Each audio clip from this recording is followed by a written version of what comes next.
You know, the human heart, it's an absolute masterpiece of biological engineering. You've got four chambers, four valves, all working in perfect sync from before we're even born. But what happens when that original blueprint, the one for this incredible little machine, has a typo? A single tiny error that can change absolutely everything.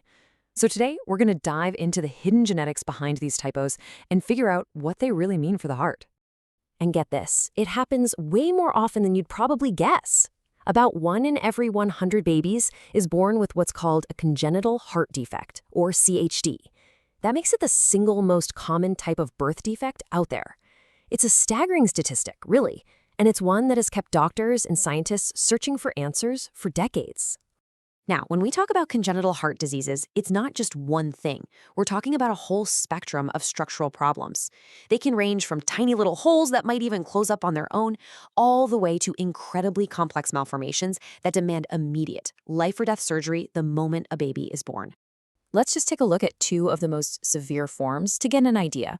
There's Hypoplastic Left Heart Syndrome, where basically the entire left side of the heart just fails to develop properly. And then there's Tetralogy of Fallot, which is actually a combination of 4 different defects all at once. Both of these conditions completely wreck the heart's carefully controlled circuit, and it wasn't that long ago that these were almost always fatal. Okay, so let's break down what's actually going on in Tetralogy of Fallot. In a normal heart, you've got this solid wall separating the two main pumping chambers, keeping oxygen-rich and oxygen-poor blood apart. But in TOF, boom, there's a big hole in that wall. On top of that, the aorta, the main artery that should be sending all that good oxygenated blood to the body, is shifted over and sits right on top of this hole. Add in a narrowed pulmonary valve, and the result is that oxygen-poor blue blood gets pumped out to the body, and that is what leads to the classic blue baby syndrome you may have heard of. For years, you'd think the answer was simple, right? Just find the one broken, bad gene that's causing all the trouble. But the genetic puzzle of CHD has turned out to be way more complicated than that. It's not about one single error anymore. It's about a much more intricate network of instructions that have all gone wrong. And here is the biggest clue, the thing that really changed the game.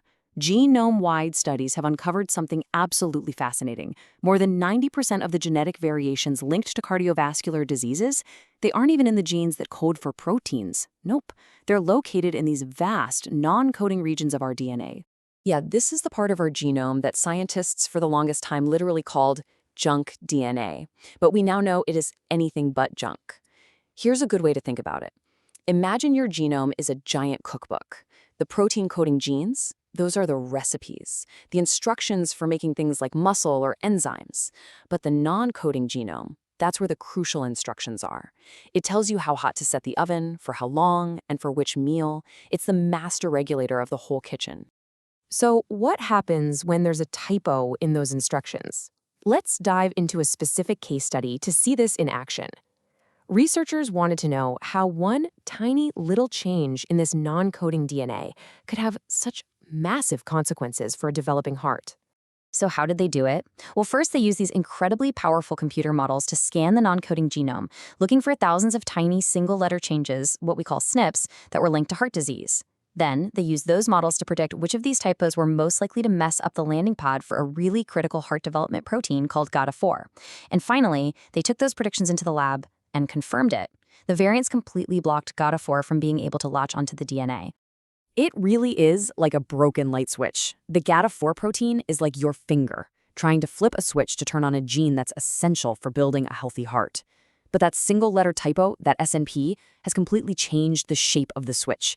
Your finger can't connect, the switch never gets flipped, and that crucial gene, well, it just stays off, in the dark. Okay, so a broken DNA switch, that's one major piece of the puzzle. But what if the problem isn't a typo in the instructions at all? What if a totally different player in our genetic story just goes missing? What if the conductor of the entire orchestra just vanishes? We are talking about something called long non-coding RNAs, or LNC RNAs for short.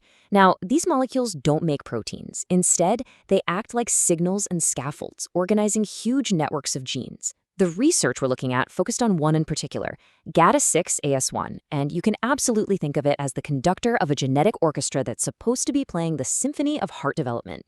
So the obvious question is, what on earth happens to the orchestra if the conductor suddenly disappears? What kind of music does it end up playing then?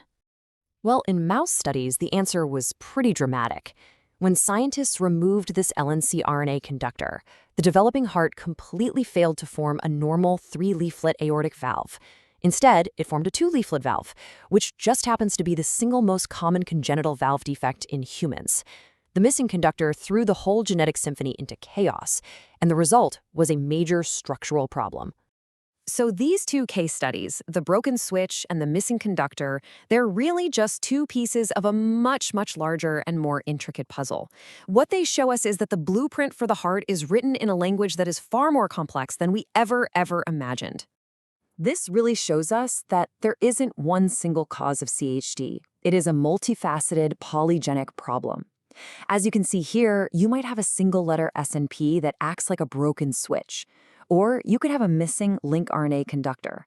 Or you can even have something called a copy number variation, where entire sections of DNA are deleted or duplicated, which completely changes the dosage of critical genes. It's coming from all different angles. And that really brings us to the key takeaway from the research. As the scientists put it, the most plausible explanation is an accumulation of these alterations. In other words, it's not about finding one big broken gene anymore. It's about understanding a complex system that's been pushed out of balance by lots of small changes all across the genome.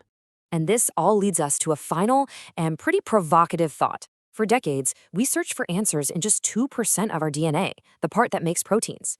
But what if the future of understanding and maybe, just maybe, one day treating these devastating diseases lies in decoding the complex regulatory language that's been hidden all along in the other 98%? The very part of our genetic blueprint we once just dismissed as